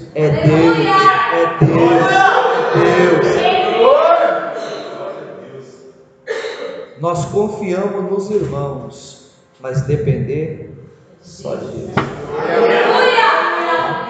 Então a igreja depende inteiramente de Deus. Por isso, a sua relação de intimidade com Ele, por meio da oração. Como que eu tenho intimidade com Deus? Orando. Quem ora cresce para cima. E aí vem aqui a frase: deve ser constante. O Paulo, o senhor gosta de orar? Gosto. O que o senhor pode falar para nós de oração? Primeiro aos Tessalonicenses 5,17. Aí simplesmente chega e fala assim: orai sem cessar. Não basta só ele falar assim, vocês têm que orar. Ele tem que usar essa frase assim, sem cessar. Pô, irmão, que difícil, não é? Seja sincero. Se ele falar assim, orai, a gente entendeu. Mas ele acrescenta uma frase: sem cessar. Ou seja, orei ontem, orei hoje, vou ter que orar amanhã. Não vai ter como parar isso. É sem cessar. Orai sem cessar. Isso é o primeiro Tessalonicenses 5,17. Vamos lá. Colossenses, por exemplo, ele cita mais um texto. Colossenses capítulo 1, verso 9. Por esta razão, nós também, desde o dia em que o ouvimos, não cessamos de orar por vós. Em Colossenses 1, 9, Paulo está dizendo: não cessamos de orar por vós. Ele já disse orar sem cessar, e agora está dizendo: não cessamos de orar por vós. No mesmo livro aí de Colossenses, capítulo 4, versículo 18, versículo 2, perseverai em oração, velando nela com ações ou com ação de graças. Ele já disse para orar sem cessar. Ele disse: não cessamos de orar. E agora ele diz: perseverar em oração. No 4:2. Vou citar um texto agora que não está aqui, que é o Efésios 6,18. Efésios 6,18, anote aí. E aqui em Efésios 6,18, Paulo disse assim: orando em todo o tempo. Olha só, orai sem cessar, não cessamos de orar, perseverar em oração, orando em todo o tempo. É para não parar de orar nunca mais mesmo, né? Orai sem cessar, diga orai sem cessar. Diga assim: não cessamos de orar. Perseverar em oração. Orando em todo o tempo. Você viu que não tem espaço para dormir, para descansar, para folga, nas férias? A importância disso qual que é? Crescer para cima, relacionamento, comunhão, intimidade. Quem tem vida de oração é diferente. Quem tem vida de oração, irmão, não se envolve com fofoca, com mentira, panelinha, facção, divisão. Não, quem tem vida de oração não quer nem morrer, Quem tem vida de oração quer estar na presença de Deus. Não tem tempo ruim para quem ora, mesmo estando passando por dificuldade, mesmo passando por privações, provações, mas quem ora é diferente. E a igreja precisa crescer para cima neste quesito chamado oração. Não é ideia isolada, é doutrina. Está na Bíblia do começo ao fim. É uma doutrina. As nossas vitórias estão na oração. Uma igreja que ora, ela cresce para cima. Não importa a quantidade de pessoas, alguém precisa orar. Não espere 100 pessoas para orar, porque você não vai encontrar. Não espere uma igreja lotada para orar, porque você não vai encontrar. A oração é com os poucos que temos mesmo, mas é o suficiente para abalar as estruturas. É o suficiente. Então nós temos aí esses textos correlatados. Vamos ver o desenrolar desse trecho. Nós lemos até Colossenses 1:9. Do trono de Deus emana toda a nossa capacitação. Quando nós oramos, Deus nos capacita. Quando a igreja ora, Deus nos capacita. Para quê? Para realizar a obra de Deus em todas as suas direções.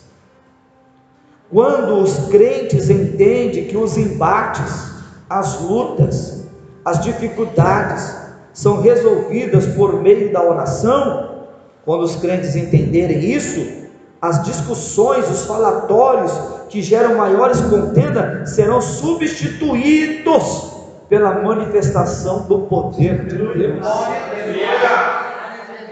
Quando você for para a oração, quando você estiver crescendo nesse nível de oração, irmão, que esse negócio de discussão, de fofoca, não vai fazer parte mais do seu vocabulário. Aliás, você nem vai querer ouvir mais isso aí.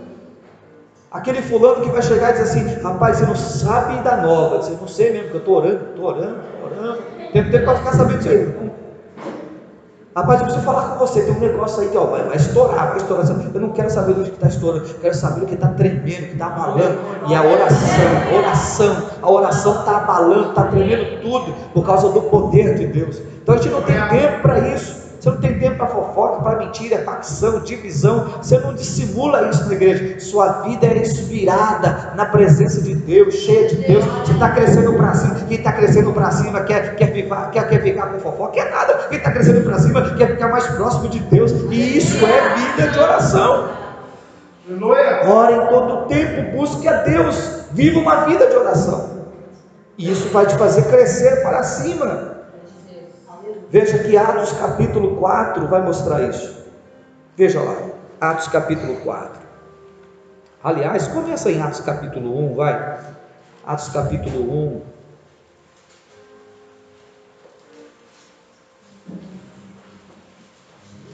Em Atos capítulo 1, vejam vocês versículo 13, 14 e 15. Atos capítulo 1, versículo 13, 14 e 15.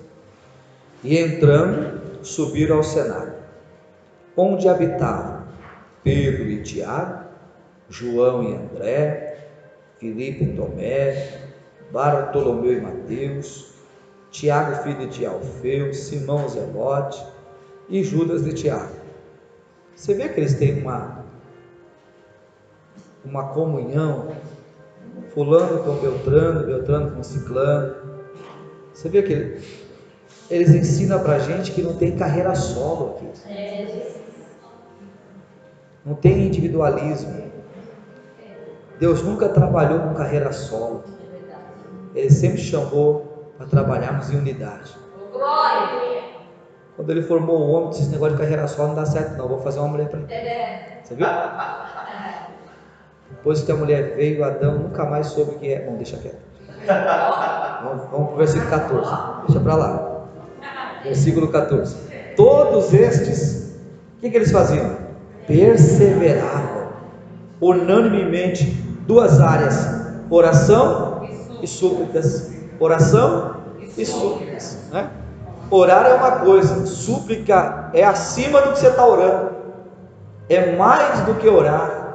A súplica é o duelo, é o embate, é a batalha da oração. Eu comecei orando, terminei suplicando. Olha, foi o que Jesus disse lá atrás: rogarei ao Pai, vou suplicar, vou duelar, vou entrar num embate, numa batalha, e eu não sossego enquanto Ele não mandar. Olha, e é isso que eles estão fazendo aqui. Súplicas. Veja quem está orando. Além dos discípulos, relacionado no 13, as mulheres também estão orando. Além das mulheres, também a Maria, mãe de Jesus. E além das mulheres, a Maria, mãe de Jesus, e os discípulos, até os irmãos de Jesus também estão. E olha que os irmãos de Jesus não acreditavam em Jesus. Mas Cristo morre, ressuscita ao terceiro dia, e os irmãos de Jesus agora passam a crer, está tão crente que está até orando já. Olha aí. E na descida do Espírito Santo eles foram alvejados pelo derramamento do Espírito Santo. Esta igreja começou orando, gente, e ela vai continuar orando. No Atos capítulo 2 ela está orando, no Atos capítulo 3 ela está orando. Você pode ver que em Atos 3 o Pedro e João estão indo para o templo para orar, é a hora da oração. Aí Atos capítulo 4 versículo 18, em Atos 4:18, o Pedro e João foi dar uma resposta ao Sinédrio a respeito da cura do coxo, e os líderes disseram para ele assim, para eles no 18, e chamando-os disseram-lhes que absolutamente não falassem, nem ensinassem no nome de Jesus. Vai falar isso para os crentes que oram? Quem ora vai parar de falar de Jesus? É ruim. Vamos ver o que eles fizeram? É? Não é para a gente falar não? Então tá bom, vamos orar mais um pouquinho. Capítulo 4, versículo 31. No capítulo 4, versículo 31 agora, de Atos. E tendo orado, moveu-se o lugar em que estavam reunidos, e todos foram cheios do Espírito Santo, e anunciavam com ousadia a palavra de Deus. Não é mais para falar de Jesus, não é mais para pregar, não é mais para ensinar sobre Jesus. Vamos orar. Aí depois que ora, move, está cheio, é ruim, recebe autoridade, recebe ousadia, recebe poder, recebe graça. Não dá para ficar calado, vamos continuar falando desse Deus maravilhoso. Uma igreja que cresce, ela cresce através da oração. Veja, encerrando a fala da nossa matéria agora, encerrando depois do texto de Atos 4, 18 e 31, na obra de Deus, os critérios para a execução de qualquer tarefa são de ordem espiritual. Tudo que nós fazemos na obra de Deus, você pode observar, é de ordem espiritual. Se é de ordem espiritual, tem que ter oração. A igreja é o corpo místico de Cristo. Nem tudo que é válido na administração de uma empresa é aplicado na administração da igreja de Cristo. Por mais que você tenha algum talento em uma área profissional, secular, não confunda isso com igreja.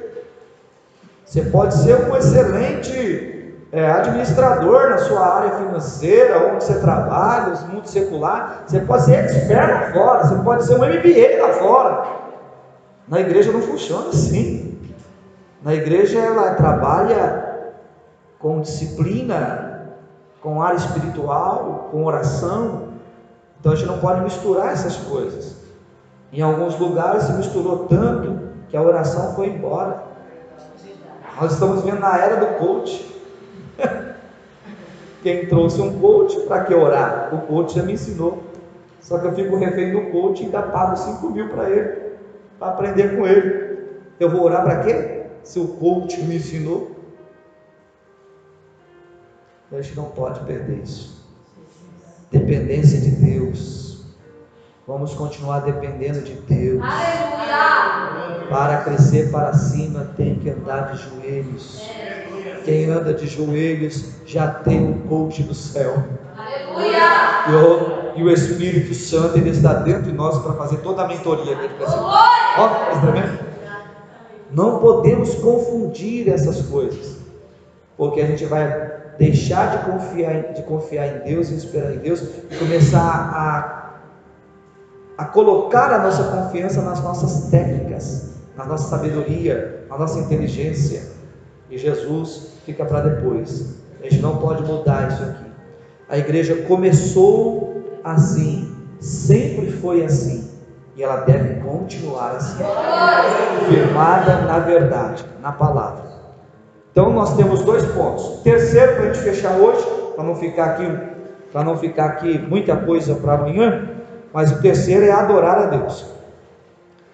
Como que a igreja cresce para cima? Primeiro, glorificando a Deus com a sua vida prática. Segundo, buscando a Deus em oração. Terceiro, adorando a Deus. Agora é a hora do glória, da adoração, do aleluia. Agora sim, agora é o top, né? Agora veja como essa frase que vai começar vai nos ensinar uma coisa interessante. Em primeira instância, adorar é servir. Olha como pode mudar os nossos conceitos. Você saiu da sua casa, está indo para a igreja, você encontra alguém te pergunta, você está indo para onde? Estou indo para a igreja. Você vai fazer o quê? Estou indo adorar. Aí você fala, estou indo não só adorar, eu estou indo servir. Eu estou indo servir. Porque quem vai à igreja para cultuar, está indo prestar um serviço.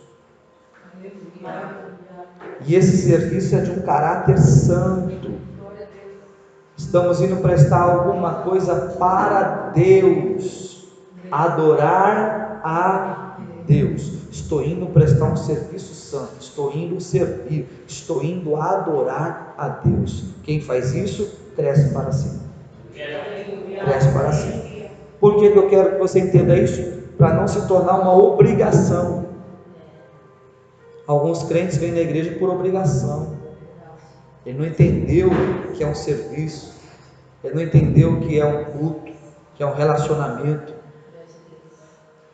Tem momentos que nós estamos na igreja mais por obrigação do que por serviço santo, puro e agradável a Deus. A gente precisa entender isso aqui. Então, adorar é servir, mas a compreensão que se tem do termo é de uma homenagem prestada a Deus por quem Ele é. Quando você está na igreja cultuando, lembra dessa frase: eu estou aqui para homenagear quem? Meu Deus, o meu Jesus, porque Ele é maravilhoso, Ele é lindo, Ele é grande, Ele é glorioso, Ele é o meu Salvador, Ele é o meu Senhor. Eu estou aqui prestando um serviço. E quando você entende isso, não é pesado sair da sua casa e vir à igreja.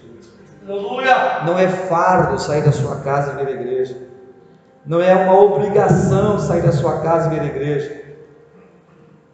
Quando você entende isso, você tem prazer. Você troca o prazer, a obrigação por prazer. Olha, eu vinha obrigado, agora eu vim porque eu amo. Eu tenho prazer. Nós precisamos ter alegria em cultuar, precisamos ter prazer em cultuar, e cultuar é servir, tem que ter esse prazer de servir, essa alegria de servir, tá? Então é prestar essa homenagem a Deus por quem Ele é, e isso normalmente se dá por meio do que? 1, cântico, 2, oração, 3, palavra de afeto, 4, gestos, como por exemplo, prostrar-se. Aí segue-se os textos que podem nos ensinar, como Gênesis 17. Em Gênesis 17, versículo 3, no 1, no 2 e no 3, Deus está falando com Abrão, e quando chega no versículo 3, Abrão se prostra. Ele se prostra diante de Deus que acabou de falar com ele. É uma forma de culto. Quando eu me prostro, eu estou cultuando ao Senhor. O mesmo está em ajoelhar-se. 1 Reis 8:54, quando o texto diz que Salomão terminou de orar, o texto lá vai dizer que ele estava de joelhos e com as suas mãos erguidas. Então cultuar é prostrar, cultuar é ajoelhar-se, cultuar é homenagear a Deus, cultuar vem palavras, gestos. Eu cultuo a Deus com o meu corpo, eu cultuo a Deus com as minhas mãos, eu cultuo a Deus com gestos, eu cultuo a Deus com palavras, eu cultuo a Deus com homenagens. Eu estou para engrandecê-lo, para glorificá-lo. Então nós temos que entender que o culto que nós prestamos a Deus é um serviço, e nesse serviço a igreja está crescendo para cima. Comunhão, e relacionamento com Deus. Comunhão e relacionamento com Deus. Inclinar a cabeça.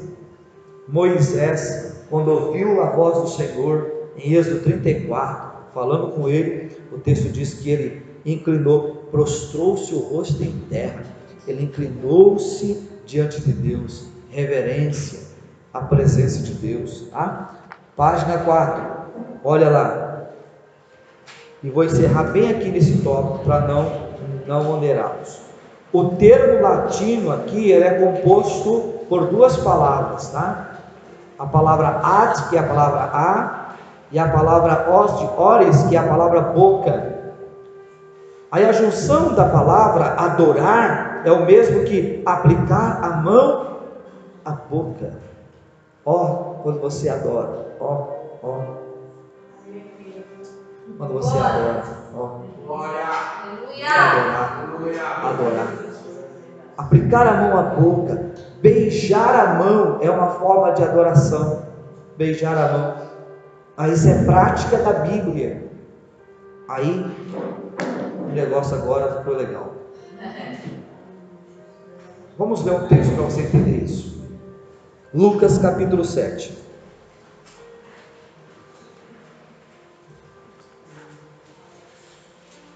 Lucas capítulo 7. Enquanto você localiza, estou lendo aí o encerramento desse texto aqui, do beijar a mão. E a frase que se segue é: os grandes personagens do Antigo Testamento erigiram altares de adoração a Deus em reconhecimento à grandeza, à majestade, ao poder, à santidade, à justiça, à bondade, à providência, ao favor, enfim, a tudo quanto Deus é e representa. A adoração é sempre um ato exclusivo a Deus, jamais pode ser desviada para um objeto ou uma personalidade humana, por mais ilustre que seja. Daí o porquê de a idolatria ser abominável nas Escrituras. Quando eu saio de casa e vou à igreja, eu não estou indo por causa de uma personalidade humana, estou indo por causa de Deus. Estou indo prestar um culto a Deus. Se você analisar o nosso contexto como igreja, nós temos um problema sério com isso. Você pode observar, o culto tal às vezes é mais cheio do que o outro culto, e aquele culto só é cheio porque tem uma personalidade humana, e a gente perdeu o foco. A pessoa mais importante não é a pessoa do cantor, do pregador, é a pessoa de Cristo, a pessoa de Cristo.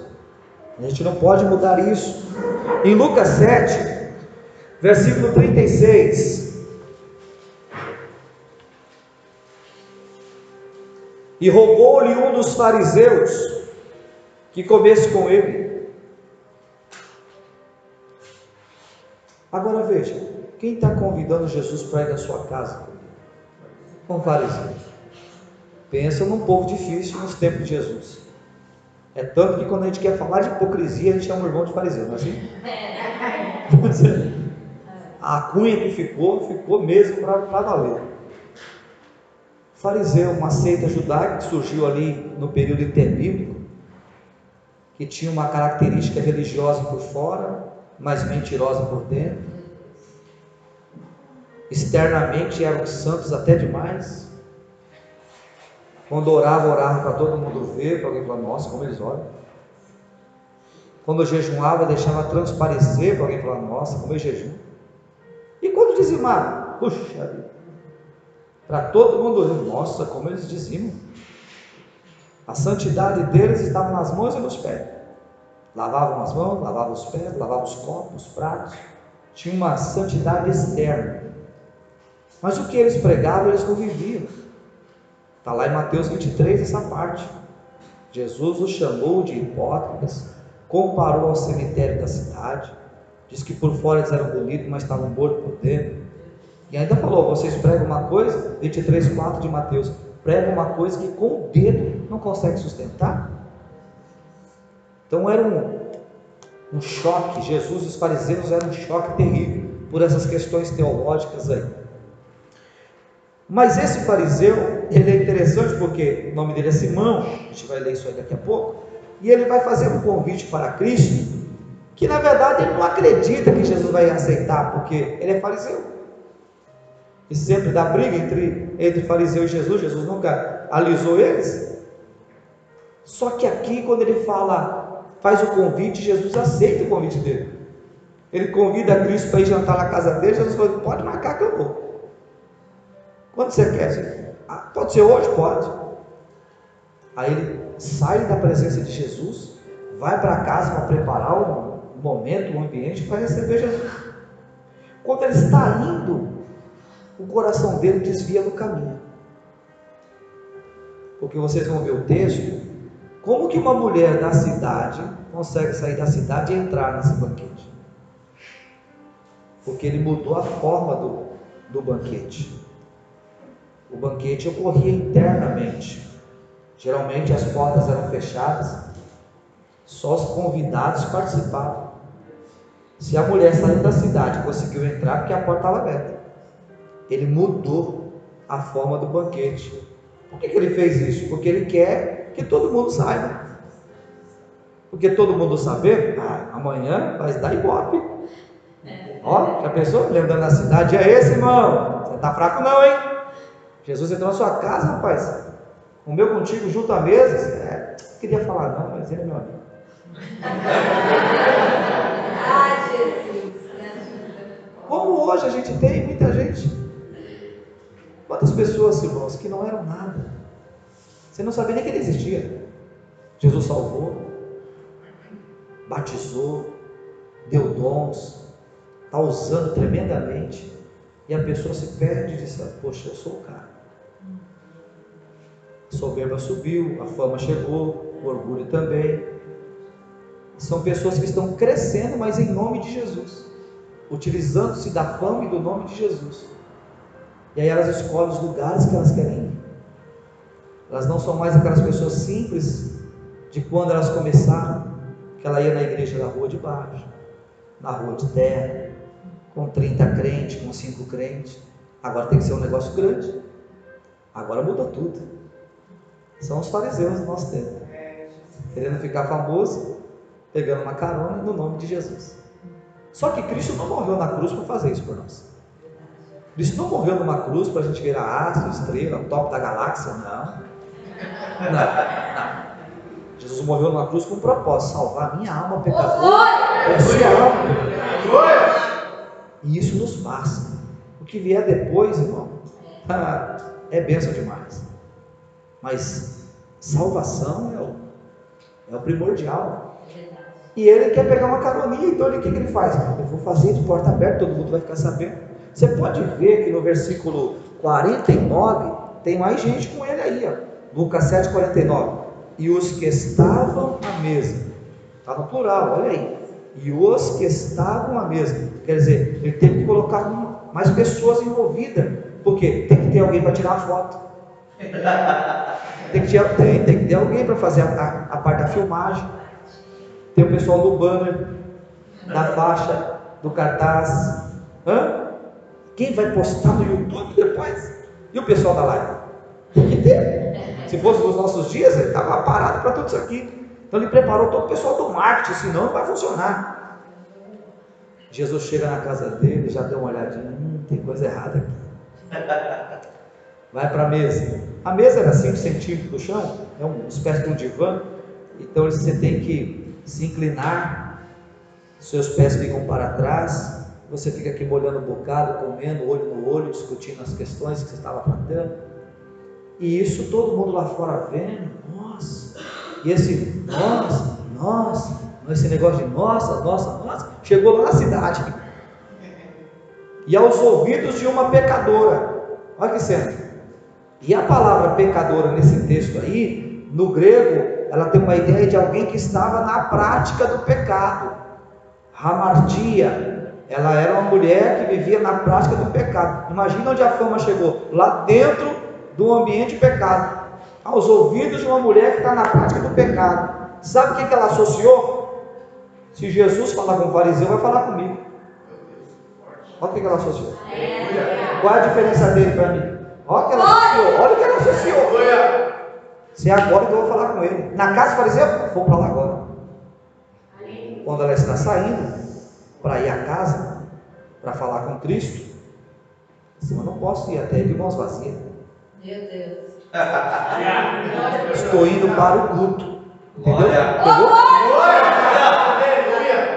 Saiu de casa, está indo para a igreja, lembre, estou indo para o culto, estou indo servir, estou indo prestar homenagem, estou indo adorar, estou indo prestar homenagem, estou indo prostrar, estou indo inclinar, estou indo reverenciar. Então eu não posso ir de mãos vazias.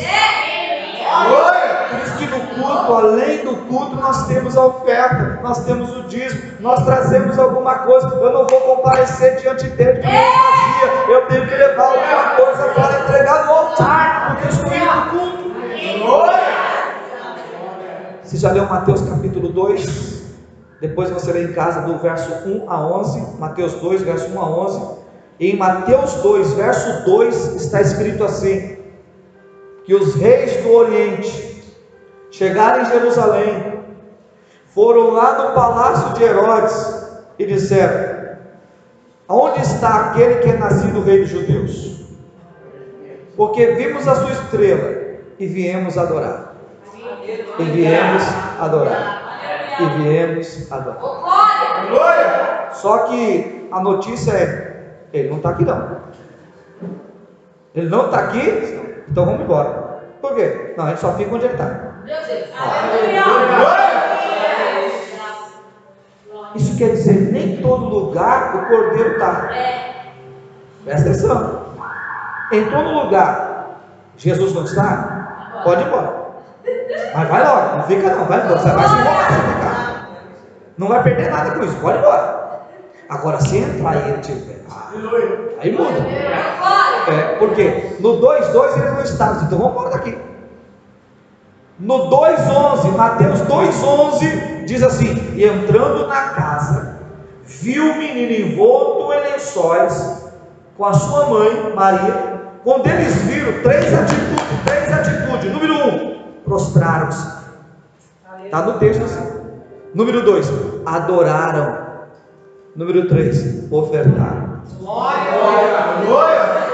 Está na sua Bíblia desse jeito, igual a minha, a sua Bíblia é igual a minha. Quer trocar para você ver? É a mesma coisa. Está aí, pode ler. No Mateus 2:11, quando eles entraram, opa, ele está na casa. Então, agora, prostrar, adorar e ofertar.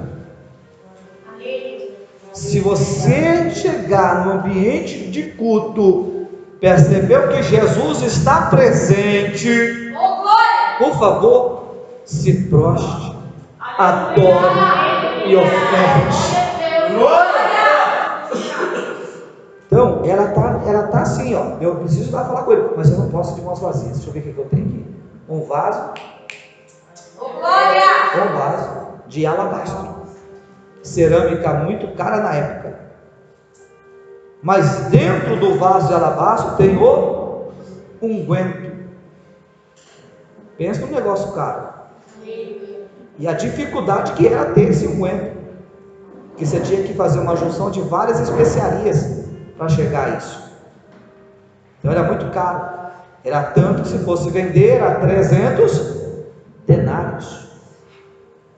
Denário é uma moeda romana que equivale a um dia de um trabalhador do campo, que é o mesmo valor da dracma, moeda grega. Então ela tem 300 dias de trabalho dentro de um vaso. São duas coisas. O vaso é ela por fora. O vaso de alabastro é ela por fora. O unguento é ela por dentro. Ela foi falar com Jesus, mas ela precisava transmitir uma verdade para Jesus.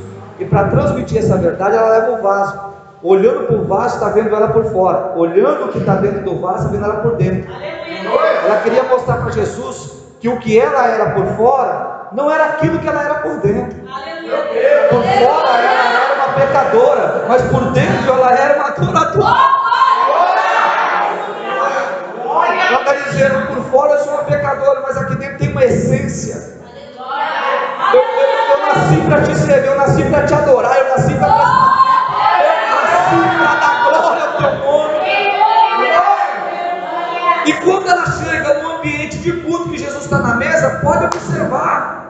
6 coisas que ela fez.